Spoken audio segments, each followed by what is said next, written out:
Pain at the pump is getting critical now. The average cost of a gallon of gas in LA is now over the $5 mark. The $5 threshold breaks yet another record. And it may go even higher. We're going to turn to the other major news this Friday night on the economy and the prices you're paying. You don't need us to tell you what you're seeing already. The new report out tonight showing inflation is now near a 40-year high in this country. Why are we all suffering from inflation today? Well, there's only one reason that anybody suffers from inflation, and that's because of the government. Government is created by inflation. It's a creature of government. In fact, it's simply a stealth way that the government taxes us. Because inflation, by definition, is the expansion of the money supply. I mean, to inflate literally means to expand. People normally think about prices, but you can't expand a price. It's the money supply that expands. But when you increase the supply of money, you diminish the value of that money.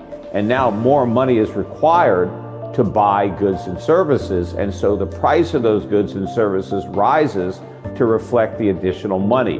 So it's the increase in price is merely a result of the inflation that is created by government, specifically the Federal Reserve, because the Federal Reserve is expanding the money supply, but the government is ultimately spending that money supply into circulation when it sends out checks without collecting tax revenue, right? You have these big budget deficits. Where does the government get a lot of the money to spend if it's not collecting it in taxes and it's getting it from the government that is simply creating it out of thin air?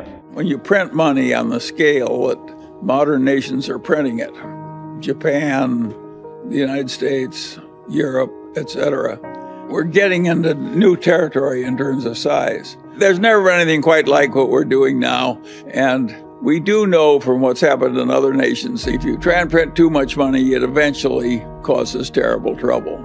And we are closer to terrible trouble than we've been in the past, but it may still be a long way off. I certainly hope so. When Volcker, after the 70s, took the prime rate to 20% and the government was paying 15% on its government bonds, that was a horrible recession.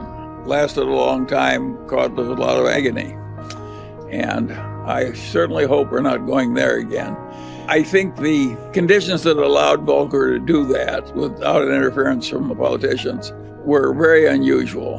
And I think in 2020 hindsight, it was a good thing that he did it. I would not predict that our modern politicians will be as willing to permit a new Volcker to get that tough with the economy and bring on that kind of a recession. So I think the new troubles are likely to be different from the old troubles. You may wish you had a Volcker-style recession instead of what you're going to get. The troubles that come to us could be worse than what Volcker was dealing with and harder to fix. Think of all the Latin American countries that print too much money. They get strongmen and so forth. That's what Plato said happened in the early Greek city-state democracies. One person, one vote, a lot of equality, and you get demagogues, and the demagogues lather up the population, and pretty soon you don't have your democracy anymore. I don't think that was a crazy idea on Plato's part. I think that accurately described what happened in Greece way back then, and it's happened again and again and again in Latin America. We don't want to go there. At least I don't.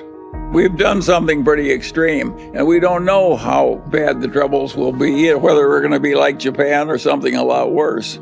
And what makes life interesting is we don't know how it's going to work out. I think we do know we're flirting with serious trouble. I think we also know that some of our earlier fears were overblown. Japan is still existing as a civilized nation, in spite of unbelievable excess by all former standards in terms of money printing. Think of how seductive it is. You have a bunch of interest-bearing debts, and you pay them off with checking accounts, which you're no longer paying interest. Think of how seductive that is for a bunch of legislators. You get rid of the interest payments and the money supply goes up. It seems like heaven. And of course, when things get that seductive, they're likely to be overused. If you stop to think about it, my way in life was not predicting little short-term differences between the Russell Index and the Standard & Poor's Index.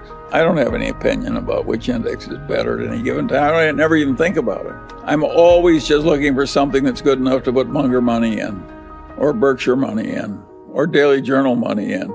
And I figure that I want to swim as well as I can against the tides. I'm not trying to predict the tides. if you're going to invest in stocks for the long term or real estate, of course there are going to be periods when there's a lot of agony and other periods when there's a boom. And I think you just have to learn to live through them. And as Kipling said, treat those two imposters just the same. You have to deal with daylight and night. Does that bother you very much? No. Sometimes it's night and sometimes it's daylight. Sometimes it's a boom, sometimes it's a bust. I believe in doing as well as you can and keep going as long as they let you. I've always believed that nothing was worth an infinite price. Even an admirable place like Costco could get to a price where you would say that's too high. But I would argue that if I were investing money for some sovereign wealth fund or some pension fund, and a 30, 40, 50-year time horizon, I would buy Costco at the current price. I think it's that strong an enterprise and that admirable a place. What impact has passive investing had on stock valuations? Oh, huge. That's another thing that's coming. We have a new bunch of emperors, and they're the people who vote the shares in the index funds. Maybe we can make Larry Fink and the people at Vanguard Pope. All of a sudden, we've had this enormous transfer of voting power to these passive index funds. That is going to change the world. And I don't know what the consequences are going to be, but I predict it will not be good. We have a hugely strong economy and a hugely strong technical civilization. And that's not going away. And the knowledge and so forth. And you can't believe what a modern factory looks like when you fill it with robots. And that's coming more and more and more. And it's coming to China too, for that matter. And so those trends are inevitable. And I don't know how it's all going to play out, but I think it does create adjustment problems. If you have a fine unionized job and they replace you with a robot, you've got a difficult problem. If you've got a company like Kodak and they invent something new that obsoletes your product, you have a problem too, and you solve that by dying. A lot of people don't like that solution.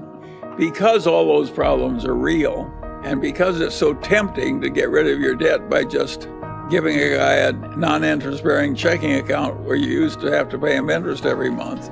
Not only do we have a serious problem, but the solution to it that is the easiest for the politicians and for the Federal Reserve too, for that matter, is just to print more money and solve the temporary problems that way. And that, of course, is going to have some long-term dangers. And we know what happened in Germany when the Weimar Republic just kept printing money. The whole thing blew up, and that was a contributor to the rise of Hitler. So all this stuff is dangerous and serious, and we don't want to have a bunch of politicians just doing whatever is easy on the theory that it didn't hurt us last time, so we can double it and do it one more time, and then we double it again and so forth. We know what happens on that everlasting doubling. You will have a very different government if you keep doing that enough. You're flirting with danger somewhere, unless there's some discipline in the process. But I don't regard Japan as in some terrible danger. They've done a huge amount of this and gotten by with it. I don't think we'll be as good at handling our problems as Japan is. If taxes were not an issue, what are your thoughts on going to cash today and waiting for better opportunities to deploy that cash over the next 12 months? Is it a sensible idea in your mind? In my whole adult life, I've never hoarded cash waiting for better conditions. I've just invested in the best thing I could find, and I don't think I'm going to change now. And the Daily Journal's used up its cash. Now, Berkshire has excess cash, quite a bit of excess cash. But it's not doing that because it thinks it knows how to time investments. It just can't find anything it can stand buying. So we don't have a solution to your problem. We're just coping with it as I've described. Given the valuation and market correction in early 2020, why is Berkshire not picking up or adding any new companies to its profile? Of course, kudos to the team in picking up Apple shares a couple of years back. That's paying off for sure. The reason we're not buying this, we can't buy anything at prices we're willing to pay. It's just that simple. Other people are bidding the price up. And a lot of the buying is not by people who really plan to own them. A lot of it is fee-driven buying.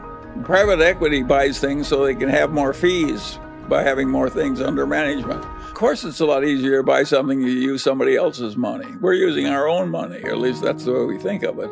By the way, it's not a tragedy that Berkshire has some surplus money they're not investing. We look more responsible with the extra wealth, and we are more responsible with the extra wealth. The shareholders who are worried about the future because it looks complicated and difficult and they're hazard, I want to say to them what my old torch professor said to me, Charlie. He'd say, Charlie, tell me what your problem is and I'll try and make it more difficult for you. And he did me a favor by treating me that way.